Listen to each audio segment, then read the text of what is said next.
The captain has turned on the seatbelt light. Please take your seat and fasten your seatbelts. Thank you. Flight stewardesses, also known as flight attendants, have some very interesting stories due to some unique reasons, and you'll discover some today. Welcome back to Skyward, the podcast that brings you behind the scenes of the aerospace and aviation industry. I'm pilot Mercedes, and today we're joined by Janice Ward, a former flight attendant of Air Canada. This is only part one of Janice's story. It starts back in the late 1960s and was the beginning of a great career where she saw many industry wins for women firsthand. Welcome to the Skyward podcast. Thank you so much for coming on. Well, thank you for having me. Oh, it's such a pleasure to have you. We're going to start by talking about your history as a flight attendant with Air Canada. And when did you start this journey and how did it begin? I started in 1969. There was an ad in our local paper advertising for Fly the Skies with Air Canada. Ooh. With the crews of stewardesses. And I thought, I was intrigued, and I decided to apply. There was an interviewer in the town at one of the hotels, so I went to the interview. I seemed to have most of the things on the ad. Okay. On the requirements list? Requirements, like must be fluent in English, must be Canadian, or permanent resident. Okay. Good personality, some travel experience, and I seemed to match up with that. And I went to the interview and was happy that I passed it. But when I got there, there was more to it than just what was on the ad. Yeah, what was part of the interview process? Well, I found out weight and height restrictions. Which they didn't say beforehand. Not in the ad so much. So at that time, it was like between 5'2" and 5'9", weighing 105 to 135 pounds in proportion to your height. 135 pounds even for 5'9" is really low. Really slim, yeah. But in those days, if you pinched an inch, you were time to lose a little weight. Oh my goodness. That is totally different times. Exactly. Yeah. What else was there? So the weight and the height. Glasses were not really permitted, so your vision should be good. So not really permitted, like they let sometimes allowed to sell, or just not at all? No glasses. Okay. So kind of like the pilots back then. Yes. Okay. Yeah. Good fitness.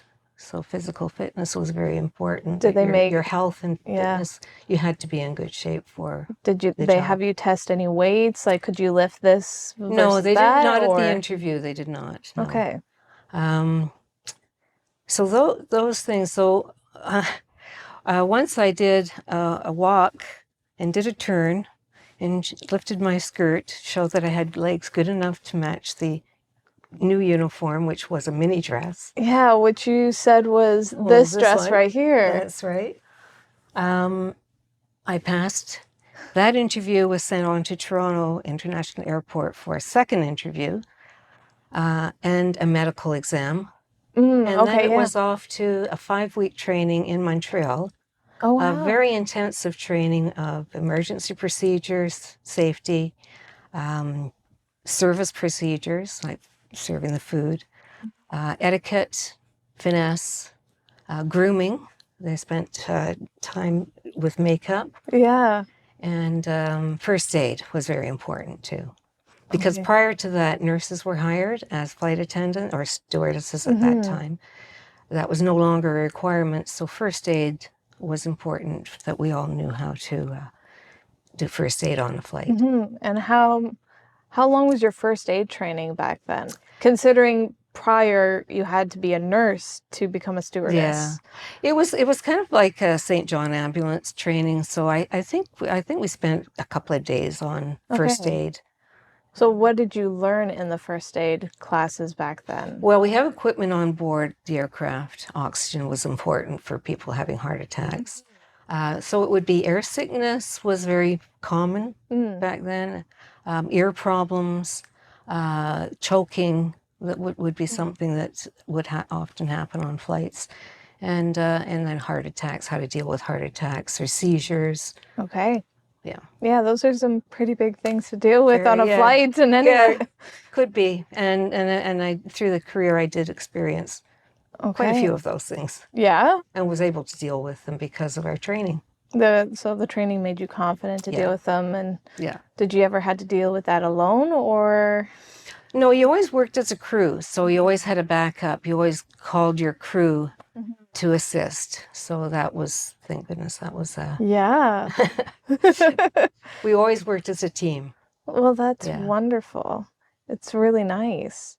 So besides the newspaper, did you ever think about being an air stewardess, or was that your first? Yes, Yeah. well, yeah, because there were movies about stewardesses, Oh yeah. and it looked like a lot of fun. It Yeah. looked like a great experience, and I thought, I think "Come Fly with Me" was one of the movies. Oh And yeah, I for thought, sure. well, that would be fun. I didn't think that I would ever do it, but I thought, what Yeah. a fun career that would be. So Those you kind ladies of are just having a good time. saw it you had it in the back of your mind, Yeah. saw it in the paper, and you're like, why not?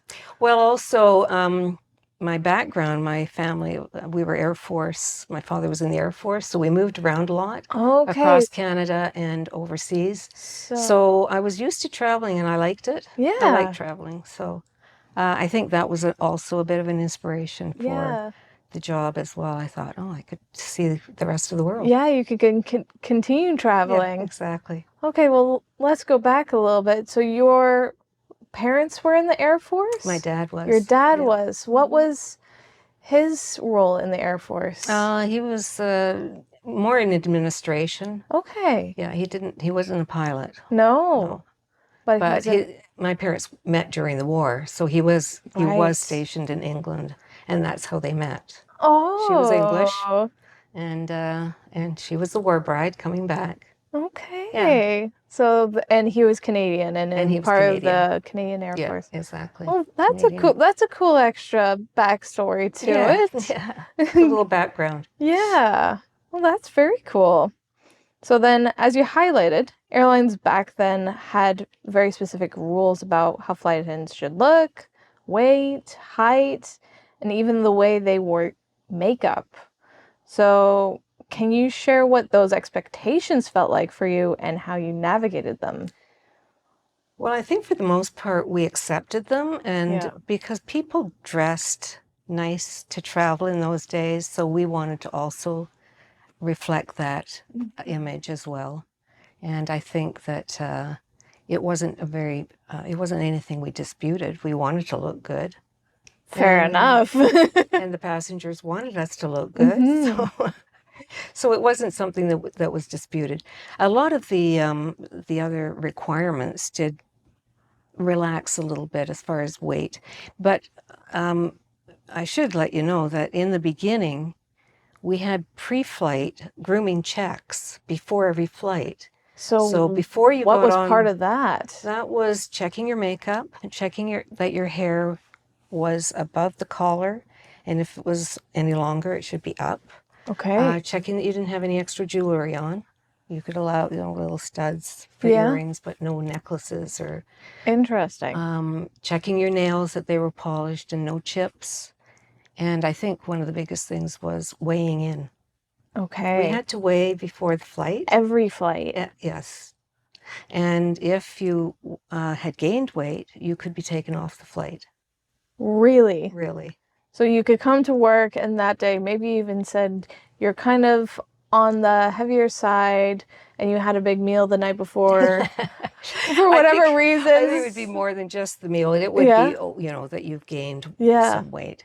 But that did actually get relaxed later on. Okay. Probably through, a little bit of dispute from people saying flight attendants, it's not really fair. So because that was the only department that had that. Ground agents didn't have that. Ground agents, I don't.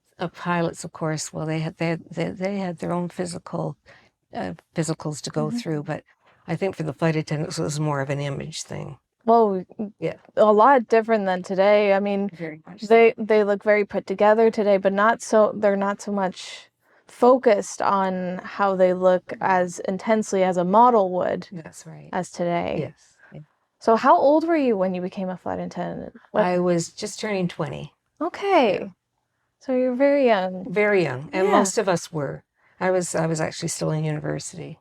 Okay, so did you continue studying while you were being a flight? I did later on, absolutely. I continued my studies while I flew. Oh, lovely. So there's enough work-life balance to kind of accomplish that Yeah. without getting overwhelmed. Exactly. Well, you never stop learning. There's No. always something to learn. So. I can attest to that. Always trying something, always learning something. Something new. That's right. Yeah. So then obviously you've joined this industry, and what was it like with the kind of sisterhood with the other flight attendants, flight stewardesses? Did you feel welcomed as soon as Very you much so. Yeah? Yes, very Kind much of in so. this together? Yeah, in this together, and enjoyed each other. We laughed a lot. That's wonderful. That's really we good. had good times with passengers. It was more relaxed, I think. People were they kind of enjoyed having that camaraderie too. So. And we got together a lot. We used to fly together for a whole month at a time. That's how our schedules were worked so on. different than today. Yes, now it's which is very just separate. per trip or for 3 days That's kind right. of idea. They get to choose now what days they want to work individually. Well, we had a set block. Okay. And it was based on seniority, which block we received. And sometimes we could bid to work together.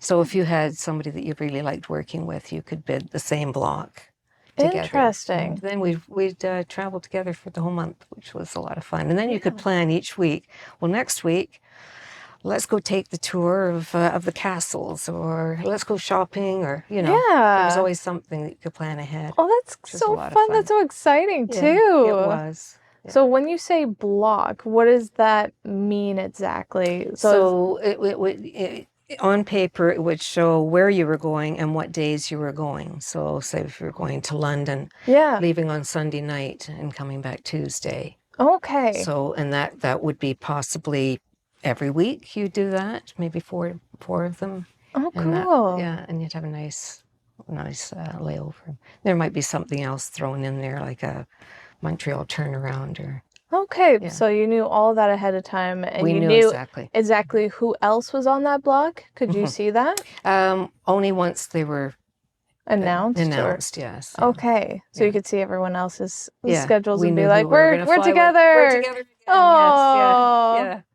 Now, initially, when you're first off course, you're on what they call standby. Right. So you're on reserve, just standing by for an opening. For a flight, if somebody couldn't make it or they needed an extra. So you were on standby 24 hours a day, and we didn't have phones back then. So how did that work? I didn't think about that. If you were on call, you were pretty well assigned to your apartment by your phone, because we didn't have cells. Yeah. So if you wanted to take a break and maybe wash your hair, or I've got to go to the store for a minute, you had to call crew scheduling to ask. Really? I'm just going to take an hour or two to make sure, I can wash my hair. Oh my goodness, that is so different. So that was very different. So that lasted in my case, I was on reserve for about 2 years. Wow. And holidays didn't mean a thing. No. You could be working Christmas or your birthday. So that meant you had to be at your location. You couldn't travel to family for that time when you were on standby. No, you had to be at home. If we had cell phones, that would be different. Yeah. Eventually, some people got pagers. I don't know if you've ever heard of a pager. I have heard of a pager. At least I know how that works. So it'd beep, and then you could call them and say, yes, what do you have for me? Yeah, interesting. Yeah, very interesting. Very different times. But I'm loving the information because I didn't know any of this prior. So I'm sure there are a lot of things that will surprise. Yeah, people. Absolutely. So young people. During this, did you and your colleagues ever push back against any rules? Like you mentioned, the weigh-in checks. and strict appearance policies. Did you have any victories that you're proud of? Well, I think definitely victories were, the weight and age. That the other thing was the contract. When we started in '69, we signed a contract that we wouldn't work longer than 10 years or age 32, whichever came first. Yeah. And that definitely was one that was fought for. And we achieved that just again through the Canada labor laws. Okay. That no longer existed. That you didn't have to retire at 32. So obviously that happened before you turned 32. Yes, it But did. how long did that take you guys? It didn't take long. So I would say probably by 1973, those rules went out the window. Okay. And the other one that changed was the male. The males on courses became pursers, even though we were trained the same way. Yeah. Males became the purser. So The females became stewardesses. let's and take a step back a little bit. Do you mind explaining to me how the hierarchy worked when you started as a flight stewardess? What was it like? So you're a flight stewardess, what were your responsibilities and what were you not allowed to do? Well, there are several things not allowed to do. Well, put it in your own words, because I understand that there is a different way, because I don't understand any of the systems that flight attendants have. Like, you have a senior flight attendant, who's in charge of what? What does that all look like, at least when you started? And how did it change? When we started, we had small. The aircrafts were smaller, for one thing. So that probably had something to do with the weight and height thing as well. Why most of the flight attendants were not too tall, because you didn't have to be. The aircrafts were quite small. So on the small airplanes, DC-9s, Vanguards, Viscounts, even the DC-8, you had not in the DC-8, because that was considered a larger airplane. The senior flight attendant, whoever had the highest seniority, became in charge on that. You were in charge. But on the larger ones, and especially as we got DC-8s and 747s and L-1011s, the males were pursers. No females were pursers on those. What so is you a could purser? They were in charge of the cabin crew. Did exactly what you did on the smaller aircraft, only on the bigger aircraft, the male was the purser. Interesting. Yeah, so really the roles were the same. Yeah. But because it was a smaller aircraft, they didn't need a male on that one, but they wanted the male on the larger aircraft. So how long did it take for that to be changed? Okay, because you said it was a battle beforehand. It was a battle. And it took a strong union, which we fortunately did have, for, I would say, in 1974, the first course for females to go on a purser training was in 1974, and I was one of them.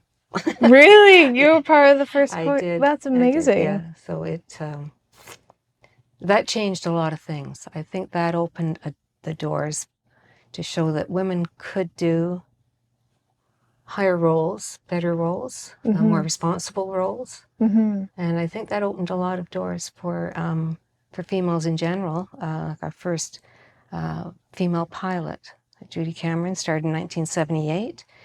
And from there now we've got like flight engineers, we have crew schedulers, air traffic controllers. Still a very small number, but we're getting there. We are getting there. Slowly, yes. One at a time. But it's still quite amazing, I think, for women to think, why is it taking so long? I feel that. Yeah, I can definitely feel that. I think even the young people can identify with that. Yeah. So you had that change in 1974. It started in around 73. Yeah. And that's about 4 or 5 years into your career there. Exactly. So it wasn't long before So that was around all the same time where the age restriction got taken away. Did the weigh-ins and stuff like that get taken away around that time? They did. Okay. Because I was about to say, how do you deal with that and you find out you're pregnant, for example, or something like that? Yes. Well, you couldn't be married either when you were hired. That's an interesting That was one. another, I forgot to mention that one on the requirements. You could not be married. Interesting. And so that also changed because I was married in 1974. So, so that had actually changed. That was a good year. Yeah, that's a really good year. So that changed as well. Okay. Another one that was fought. So I guess they were all kind of together. Why is it that women can't be married and they can't, they so can't many be pursers restrictions. and weighing in and and I don't even remember if the males had to weigh in. I'm not sure about that. They were all slim anyway, but they probably didn't have to. But well, you mentioned before we started recording was that you were also working the age of smoking on airplanes. Oh yes. So smoking was allowed everywhere. Except for flight attendants, you said. Flight attendants or stewardesses. In uniform. Yes. They didn't want to see flight attendants smoking in uniform. Well, there were a lot of things you couldn't do. You wouldn't drink in a uniform. You wouldn't go to a bar in a uniform either. Smoking was one of them. Yeah, but you were completely surrounded by smoking. We were surrounded by smoking.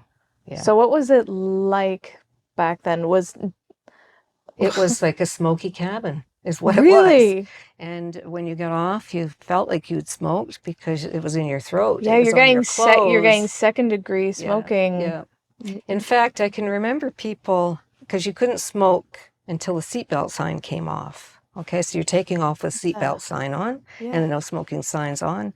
Once the seatbelt sign, you were up high enough, you could smoke. Well, some people would have their cigarette and matches ready to light up once they got up to the air. And it was a very smoky cabin. And then later on in the 80s, they started introducing smoking areas. So maybe the back of the cabin was for smokers and the front was not smoking. But did it really matter? It didn't really. You got considering you have that circulating airflow regardless. Yeah. They tried a number of things because people, some people just needed to smoke. I guess it relaxed them or So that it took quite a while. 1994 is when smoking was banned on all flights. Okay, I was going to ask when that happened. Because, we still have the signs on every single aircraft, no smoking, and the seat right beside the seatbelt sign. Not that I've ever seen someone smoke on an aircraft before. No, you probably haven't because in 94 you couldn't. So that was a big change. Yeah. That was a welcome change. Yeah. Were you a smoker at all? No. So you definitely got your fill though. Oh, I did, yes. Regardless if you wanted it or not. I used to come home and actually hang my uniform out on my balcony to air it out because it was... Would it work? It helped. It did help. Okay. Yeah. But really, we'd have to get them cleaned quite frequently. Yeah. For your uniform specifically, did you have any specific restrictions or instructions for cleaning the uniform? Considering you had so many instructions for your personal. This little polyester number was very washable. Oh yeah. And that one came in blue with a white collar, red with a white collar, white with a red collar, and then the little coat. And in the winter we had a little red coat with a little red hat. Yeah. So they were very washable.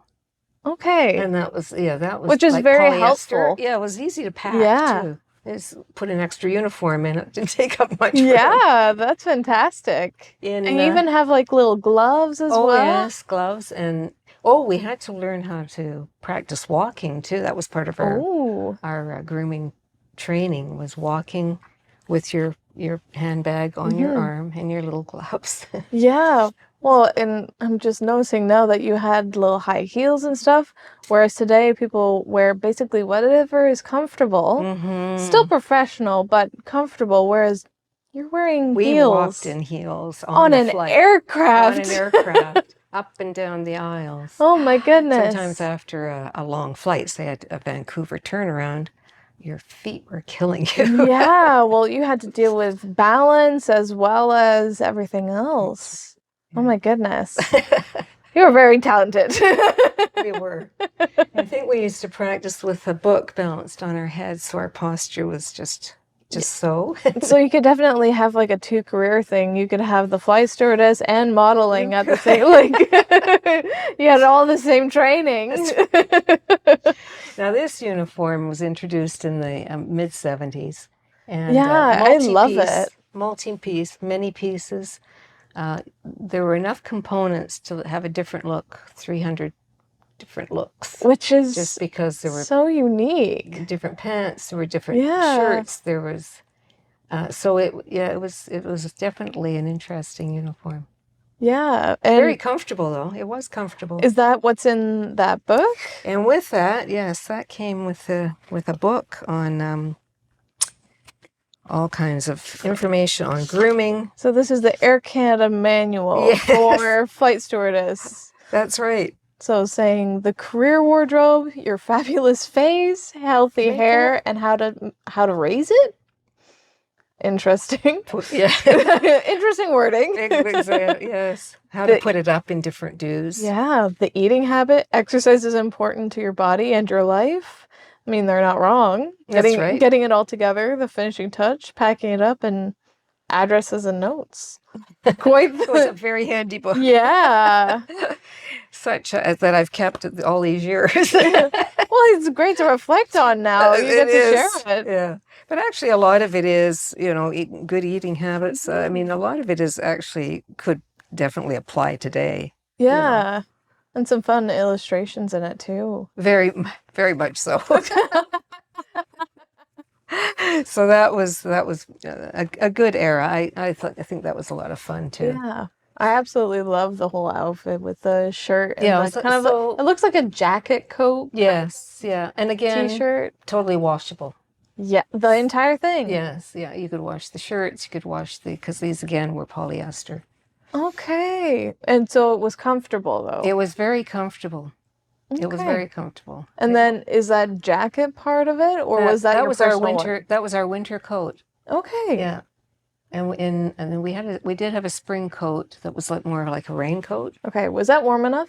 Were you talking to flying to Winnipeg and these different cold Canadian places? Yeah, that coat actually was quite warm. It was like a wool. Okay, so it was a wool. Yeah, it wasn't like a polyester or something. The one with this one was not very thick, and flying into Winnipeg with a mini dress, bare legs, I couldn't imagine. I've never flown into Winnipeg, but freezing cold. Yeah, just we did Canadian have weather. We had winter boots that came up high, but still they weren't warm either. Yeah.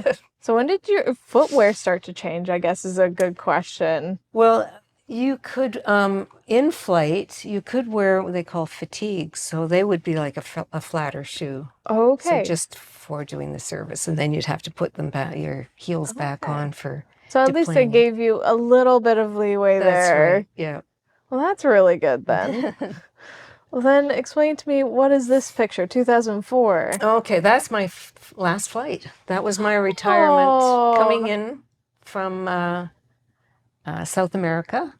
A very, very interesting flight. Yeah? We landed, and actually I don't know if I should actually mention it, but the nose wheel had a crack in it.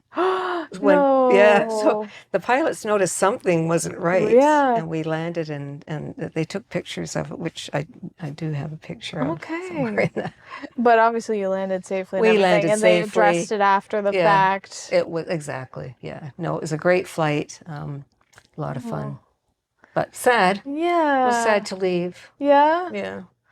And so how old were you there? Oh, I don't know if I should mention. Well, you look fabulous, whatever the age it was. Well, you could actually, doing the math, you could probably figure it out. So I retired at 55. Oh. Yeah. Was that the retirement age that they had, No. or a choice? No, I think then you could go till 60. I Okay. think you could go to 60.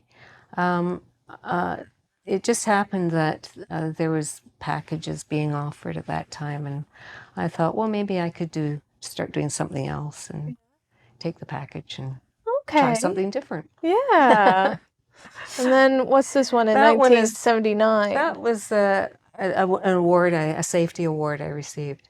A safety award. Yes. Okay. Just a suggestion. A suggestion. It had to do with actually the oxygen masks on board the aircraft. Okay. They were made a little bit different, and I remember administering oxygen to a passenger who had a rather large nose, and the mask actually didn't fit it very well. Oh, really? So I suggested that they needed to redesign the oxygen mask. So it did get redesigned so that it would fit people's faces much better. So that was because of your... I think it might have had a little something to do with it. Oh, So I'm kind of proud of that. that is definitely something to be proud of. You're helping people. That's right. Making good safety suggestions. That's amazing. Okay, so I haven't been referencing this at all of my questions. We've just been talking. But it's been wonderful. I've been loving to hear all the It's hard stories. to stay on topic. But it's just so much fun. It was fun, actually. Everything was fun about it. Well, most things were fun about it. Yeah. You said you had so many good layovers and you made so many good friends that you've even kept We still even keep now? in touch. The whole group of us. There's a whole. So how big is your group? Let's start there. Well, we started groups of by decades. So my group is called Friends in High Places, and which is a very appropriate name. And so they're the people from the 70s. So kind of the starters, the trailblazers back there. Of that time. There was groups from the 60s as well. Okay. So each group, so the people that you work together with, you continue getting together with, and we still do. We usually meet twice a year, and we have like usually a potluck lunch. And catch up with everybody. And that's so nice that you keep it up and that you keep that community and everything. It's a lot of fun. So wonderful. Yeah. Great group of people. I guess you get to meet a lot more people now. In the flight, do you keep in touch with any of the newer flight attendants that are coming? Not so much. No? No, Okay. we don't, because I guess because they don't seem to have that same camaraderie that we do, because we work together a lot more, and because they're doing their own flights, separately. They may have I mean, I'm sure they do have friendships developing between them. I'm sure, because if you work together as a crew, you usually find people in there that you really get along with, and you want to continue. So. But totally different dynamic, and I would say probably a little harder to keep a community or create a community. I would think so, because you got to spend a month with. Well, it was smaller too. Now there's like 10,400 flight attendants with Air Canada, so that's pretty hard to. So how many were there when you started? Do you know the number? I don't think I would be guessing. Okay. I would think maybe 3,000 across the country, maybe not even that many. And you think you crossed paths with a good portion of them? Yeah. Okay. Oh, there were 3 bases. That was the other thing you had to agree to when you were hired, that you were willing to locate or relocate to either Montreal, Toronto, or Vancouver. Those were where the bases were. So that was another requirement. So, when you were hired. So what was your base? Was it Toronto? Fortunately, it was Toronto. Okay. Which was fairly close to home, so that was good. You didn't have to relocate too far then, at least. I didn't have to go too far. My family lived about an hour away, so that was good. Oh, that is very nice. Yeah. That's wonderful. Worked out well. Yeah. And Toronto base is, certainly has all the routes. Yeah, it spreads out very well. Far, yeah. It's kind of one of the main bases for flying internationally here. It is, yes. Still to this day. Absolutely. And since there's more routes, longer routes, language is definitely a priority for the Ooh, new hires. so people that are that's being a good hired. question. Yeah. You didn't need to know French, It was an what was asset. that? Okay. It was beneficial to have French or another language, a root language like German, or Mhm. places that Air Canada was flying to at the time. Now the root languages are, there's more of them. So Mhm. Mandarin and, Oh yeah. language in Japanese, Yeah. places that Air Canada's flying now. Okay. Yeah, that's a lot, Yeah, very different. yeah. So, but it's not mandatory, It's, or is it I think the that asset is a little bit I more? think it's definitely more beneficial. I think you Mhm. do have to have more than just English. Interesting. Yeah. Yeah, I guess I would not become a flight attendant. Pilots at least just need to know English across the board That's internationally. right. Internationally, you need that. Thank goodness it's just the one language. Yeah, well, I'm very glad. I want to learn more languages, but making it mandatory kind of changes things. Yeah.